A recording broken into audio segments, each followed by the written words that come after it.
dear Pilar, dear Michael Boni, dear Malcolm, Lambert and Alexander, and dear all of you.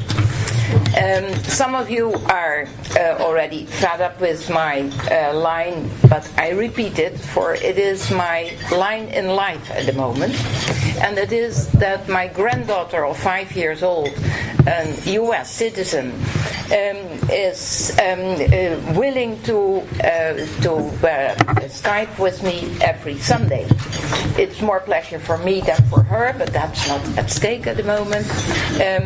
And last time she was just asking me the question, how old are you, Grandma? And I was saying the truth at that time, 71. And she said, and you are still alive? and that is my fighting spirit. I am alive, and I will show that I'm alive. And my next point, and rightly mentioned by Pilar, it is about the younger generation. And when people are asking me, what is your biggest worry at the moment, being a European, it is the youth unemployment. And I can't repeat it enough. If we are faced with figures above 60% in certain member states, that is unacceptable. Then you are facing a lost generation. Then you are facing youngsters who don't get an opportunity to find a job, and it's not just for a short while. There is no perspective for more. You are facing a generation that isn't able to start a family, a generation that isn't able to start their own living, so to say, and they have to stay with their parents, and all in all, I think the most worrying situation. Having said that, and then I'm coming back to what is at stake this morning, this can be a part of the solution. This can be a part of giving hope and perspective for especially the younger generation. So I'm delighted to be in your midst, for you are committed, I know, for otherwise you wouldn't attend this breakfast, for you can get breakfast somewhere else too, I imagine. And what is at stake, that is our plans for a connected continent. And you are aware that now Parliament, this holy grail here, is on the ball. We all know the climate we live in. We know that the economy is declining. We know that people face unemployment and people face uncertainty. And we are not ensuring a strong society for our children to grow into. And that is at stake for me. And I discussed that yesterday with Michael Boni. He is on the same page. What is your answer to the youngsters, to those who don't have a job, who don't have perspective? What is your answer, what we are doing? And is the answer indeed we are speeding up?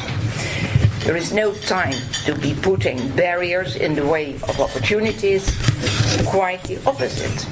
And we need to find future sources of growth and grab them with both of our hands. They are our life raft out of the crisis. That is easy talking.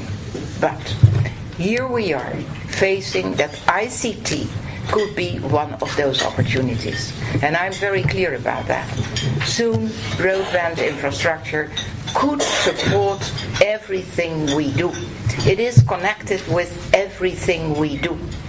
From flexible business service to smarter living environments to better healthcare, and name it. As such, it could help fix many of Europe's current challenges. Supporting competitiveness, supporting jobs, supporting better public services.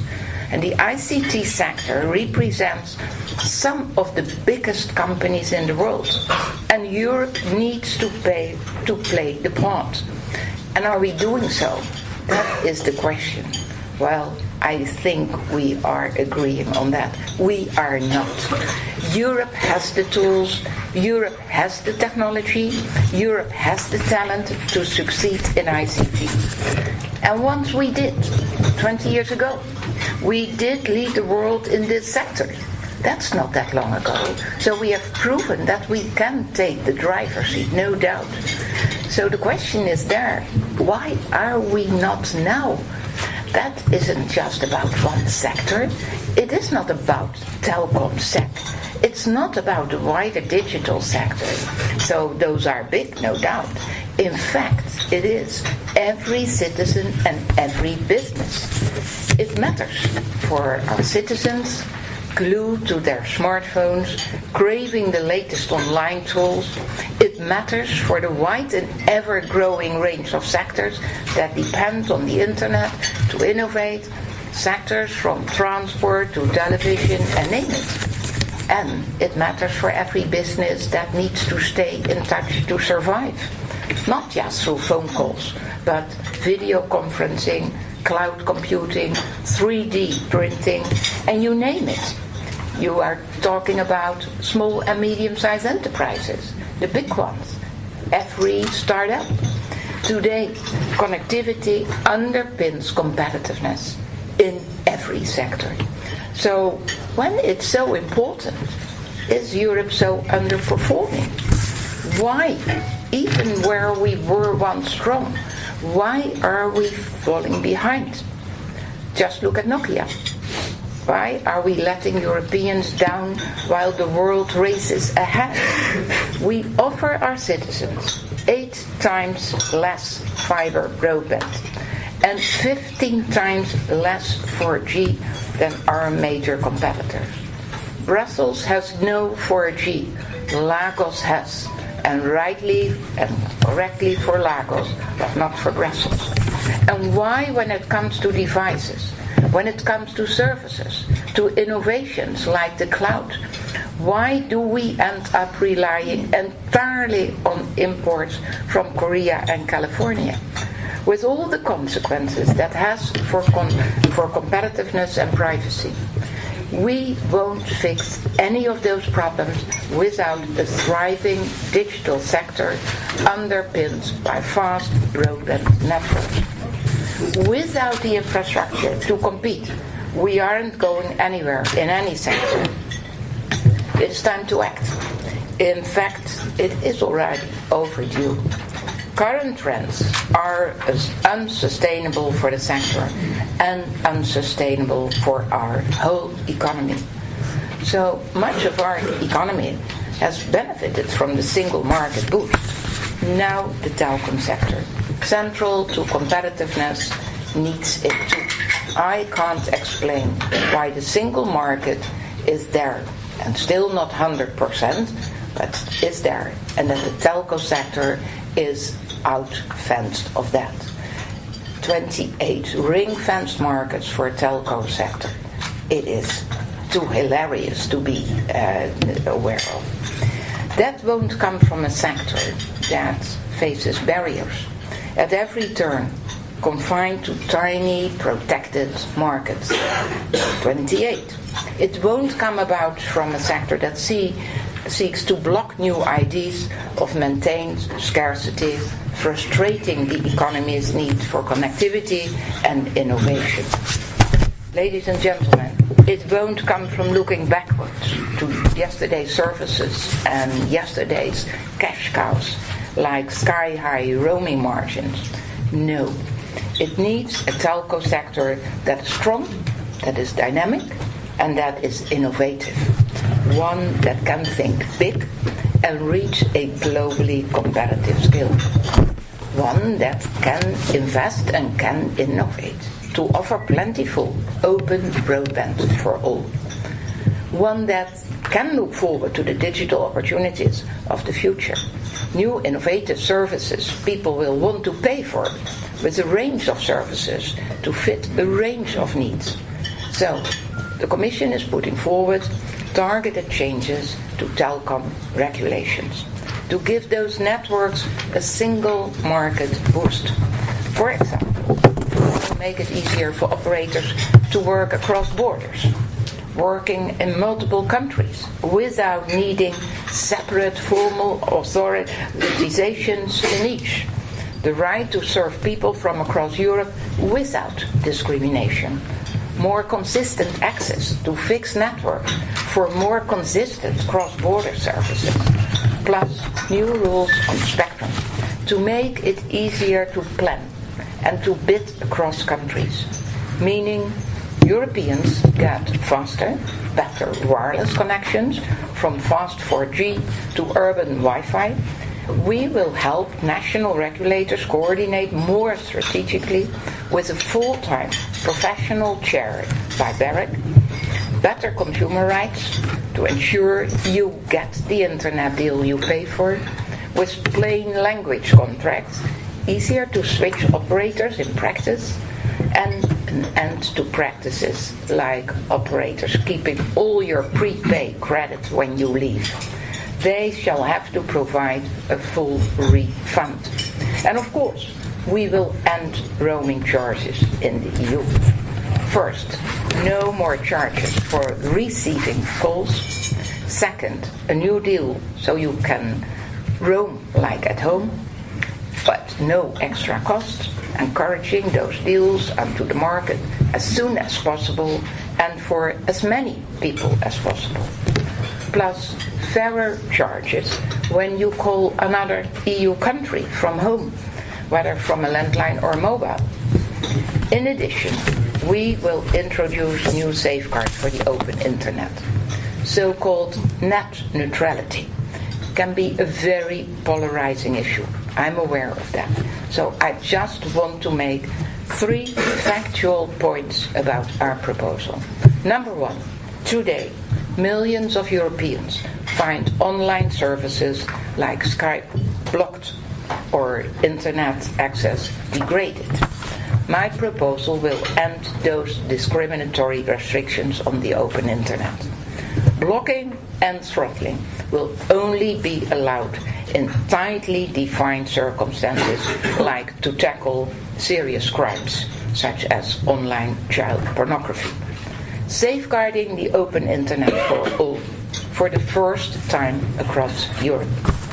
And the second point I want to make is that internet innovation relies on new services. Some of those new services, like IPTV, e-health, or intensive cloud computing, rely on a certain kind of network with a certain kind of quality guarantee. Specialized services, so to say. And I don't want to rule out that boost that citizens, businesses, and the economy can take. That's no way to stimulate a dynamic, innovative internet ecosystem. But here's my third point. Such specialized services must meet strict criteria. They cannot slow down the internet for everyone else. And the text of the regulation is quite clear. Regulators will have tough new enforcement powers to ensure it. Likewise, your internet contract will for the first time ever have to state the internet speed you shall get. Any significant sustained reduction from that because of specialized services or for any other reason will be a breach of that contract. Again, that's the first time you shall get such a guarantee in Europe. These are very clear safeguards. I know it is roaming and net neutrality that will grab most of the headlines. That's understandable, given how visible and infuriating unfair charges or blocked services can be.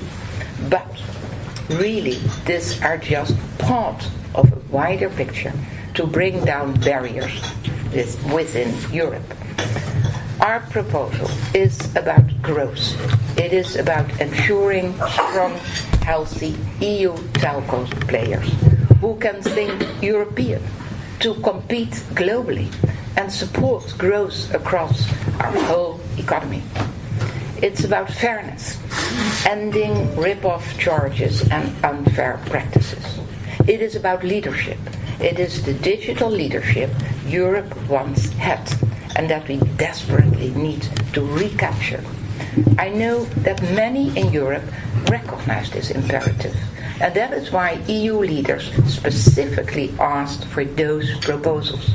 And indeed, I hope this is one part of what the October European Council can consider as part of measures to ensure a thriving digital Europe. Because a single market for telco networks will complement and strengthen other measures on digital jobs, a vibrant single market in online content, and research and innovation into the technology of the future. Together, ladies and gentlemen, those measures could help us ensure Europe really retakes the lead. Indeed, in just a few weeks, I will be meeting industrial leaders in the electronics sector.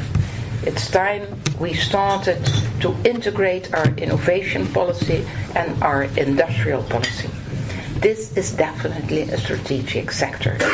Chips power almost everything we do and enable innovation across the economy. Yet we need to get our act together and pull the huge resources and talent on offer in Europe. Otherwise, we shall see investments that are uncoordinated, ineffective, without global impact, money down the drain. And that's why in May I presented an ambitious European electronics strategy. Meanwhile, we continue to defend sound internet governance. European leadership means ensuring our voice is heard. The multi-stakeholder model will only work if it is seen to be credible and workable. Yet recent moves do not boost confidence in that model. Our legitimate concerns on the .wine and .vin domain names were completely ignored by the Governmental Advisory Committee of ICANN. And for me, it's not acceptable to overrule those objections and press on regardless, as if the internet were only there to serve US interests. In that context, I'm pleased to announce that the Commission is publicly consulting to get views of everyone. What should the future of internet governance look like? And I want to put forward our European vision for the online world. And I want a connected continent in an open and multipolar internet. And I know some have found the timing of this proposal difficult. And I know you are working hard, extremely hard, on e-signatures, cybersecurity, cheaper civil works for broadband.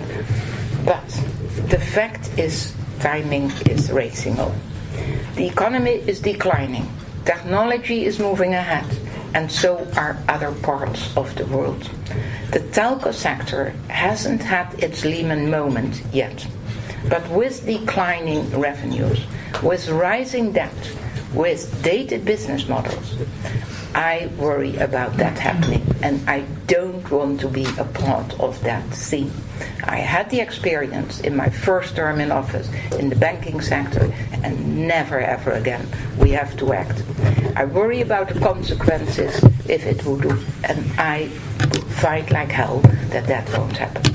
Consequences for European ICT companies, for the governments who might have to bail them out, for the economy that critically depends on broadband connectivity. And I'm prepared to work with everyone to ensure this package gets delivered in time. And I sincerely hope that all EU politicians can now treat those issues with the seriousness they deserve. I hope I can count on your support to ensure digital opportunities in a connected continent, and I'm sure, dear friends, that you are aware that it is indeed now or never. Thank you.